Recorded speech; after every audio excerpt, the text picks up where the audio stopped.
Today I'll be showing you how to build a very simple, cheap, and expandable water-clearing flying machine for Minecraft Bedrock and Java Edition. This thing is incredibly easy to build, and if you use it right, it'll save you literally hours of time.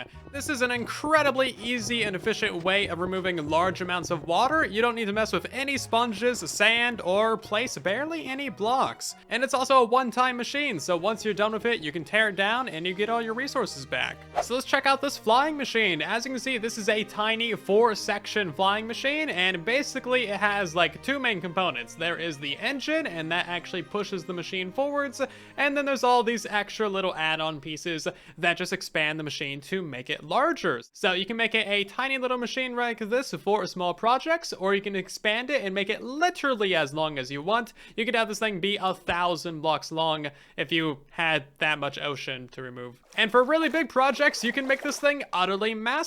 So it scales in width and height. So as you can see, this thing is going to remove a huge area. To start the flying machine, all you gotta do is activate that observer right there, and this is actually a really quick flying machine. As you can see, it cleanly removes all of the water. This allows you to build, whatever you want in this area, or just make a random trench in the middle of the ocean, because, take that, ocean. So that thing will just keep on going forever until it's out of render distance or simulation distance, but I would recommend that you put an obsidian block somewhere at your endpoint. That way the thing does eventually stop, and then once it stops, it makes this nice, clean, flat wall for you. You can tear it down and get all your blocks back. The build process is exactly the same no matter how large you make the machine, and it really is just as simple as that. We activate it the same exact way. It's the same speed no matter how large it is, and as you can see, this thing is just removing an absolutely massive amount of water. No need for any sand, any sponges, or anything,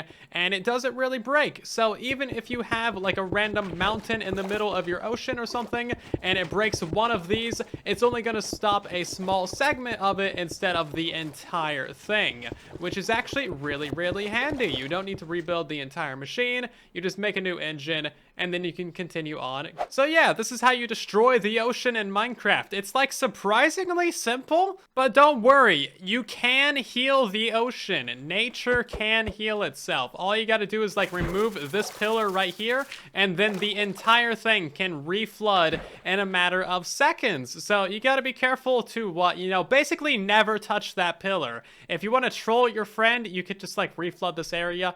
But it's actually really easy to build a machine, so you can re-empty it. You can just re-empty the whole part of the ocean over and over and over again if you are just that bored. And yes, this machine actually does work on Java Edition. As you can see, I've built a small segment of it right here, but it operates the same basically no matter what size it is. So it doesn't matter what size you build it. Anyway, as you can see, we activate that observer and the whole machine just works, and it's the exact same on Java Edition as it is on Bedrock. So there you go. So this amazing contraption was built and designed by Zipper96. They actually sent this to me a couple months ago, and I just I sort of forgot. Anyway, it's here now, so show some love to Zipper96 down in the comments for designing this amazing machine. Before we jump into the tutorial, if you enjoy Bedrock tutorials, consider subscribing, dropping a like, or maybe just sharing around the video, as it significantly helps out the channel. I have over 270 Bedrock tutorials, so if you like Bedrock tech, this is the place to be. And I got some more good stuff on the way, so subscribe.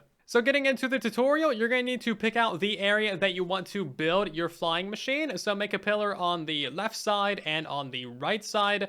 This is going to have the flying machine in between these two pillars, basically, and the water will be removed in all of these areas. So keep that in mind. Now, our flying machine is going to be going in this direction over here, so make sure you're orientated correctly.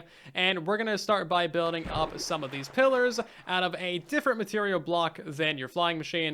That way you know never to break these. We also need either moss blocks, glazed terracotta, or some obsidian in the middle sections. That way the slime blocks don't stick to it and drag your wall along. Right then, so we're going to start by building up the engine, which is the most complicated part. Go ahead and put in 2 slime blocks and then 2 solid blocks above and below that. We're going to place in 3 temporary blocks right here, break out those two. We need an observer facing forwards and a sticky piston facing backwards into those slime. You can break that out. That's going to pulse the machine a couple of times. We now need an observer facing towards the right there with a slime block behind it. Go ahead and place a piston facing forwards right there, and then a sticky piston facing backwards like that. We now need a couple more temporary blocks. We're going to place in a piece of obsidian, an observer, and then a slime block. That obsidian is going to stop your machine from flying. So this is technically like the smallest your machine can be. If you remove that obsidian and activate this observer, it's going to fly off and start removing some water from you, but it's going to get refilled because there is no wall right here. So if you want to expand this thing to the right, that is incredibly easy. We're going to use honey blocks because it's the opposite of slime. So place in 4 honey blocks in this little bit of an L shape, and then go ahead and put some blocks on top of that and blocks below it. We also need to have ourselves another honey block right here. Get yourself a temporary block, and then we need another observer facing outwards and a sticky piston facing backwards. Go ahead and remove that moss block, and that is your first little section done. If you need to expand the farm more to the right, you literally build this exact little thing, but out of slime blocks. So you got your 4 slime blocks, your 3 blocks below, your 3 blocks above, and then your little filler blocks right there. Observer facing out, sticky piston facing back, and then remove your filler blocks, and that is it. Once you get to the furthest right section of the build, you don't need an extra sticky block right there. So you just keep repeating this process right here, going to the right as many times as you want. Just make sure that you're always alternating between honey and slime, so you cannot have 2 sections of the same material right next to each other. If you got honey right next to honey, it's gonna stick together, your machine's not gonna work. So that's how you expand it to the side. Every single side section is basically identical, you just swap materials. Now, if you want to expand it going downwards, you're going to need to slightly modify this original engine section. We need to replace this block right here with a slime block, and then another slime block directly beneath that sticky piston. We're going to go ahead and place in 4 pieces of honey in this little sideways T shape right here, and then get in yourself a temporary block like so, observer facing out, and sticky piston to the back. Remove your temporary block, and of course, don't forget to put in your solid blocks right there. So that's how we expand it downwards by 1 section. To expand it to the side and fill in the whole square, you need to go ahead and put in another honey block right here, and then get your 4 slime blocks. Go ahead and put your solid blocks above that and below that. And then, of course, we need to get in ourselves the observer and sticky piston facing backwards. So this section right here is, again, identical to the above sections. So every time you want to expand going to the side, it's literally the exact same thing. And if you want to expand it going downwards again, then all you need to do is place in another honey block right here, get in your sideways T of slime blocks, your solid blocks right there, and then of course you need your observer and sticky piston. It really is identical every way you do it, and that's pretty much all there is to it. So as you can see, it's an incredibly easy build process. Once your flying machine is built to the size that you need it, you need to go to the edges of the flying machine and make sure there is no solid blocks on the edges. If you got solid blocks anywhere on these edges, it's going to stop the flying machine and break it. So you need either glazed terracotta, moss, or obsidian on this leading edge right here, because none of these will stick to the slime or the honey. And you need to do that on this side as well. Of course, you only need that right next to the slime or the honey. The rest of that can just be some solid blocks of your choice. And of course, you need to get yourself a piece of obsidian at the other end of where you want your flying machine to stop. So basically, you just line yourself up with this observer right here, back up until you are where you want to stop, and then you place in a piece of obsidian right there. So if you're building an utterly massive machine like this one and you want to get it as close to the ocean floor as you can, I would highly recommend that you go ahead and clean up all the edges. If you have even a single block over here or something like that, that could stop a part of your flying machine and break it. So you want to go around, maybe get yourself a conduit, and just clean out a little bit of the walls. Make sure that the ocean floor is nice and flat. I would recommend removing the bubble columns from below your area. Otherwise, if they're right on the edge, you might have a couple extra water sources coming out like this. So once you've prepped your area and you know that your flying machine is good to go, you have a stopping point in mind, or you just want it to just keep going forever, all you gotta do is remove this piece of obsidian, click on that space with an empty bucket to remove the water, and as you can see, your flying machine is now going.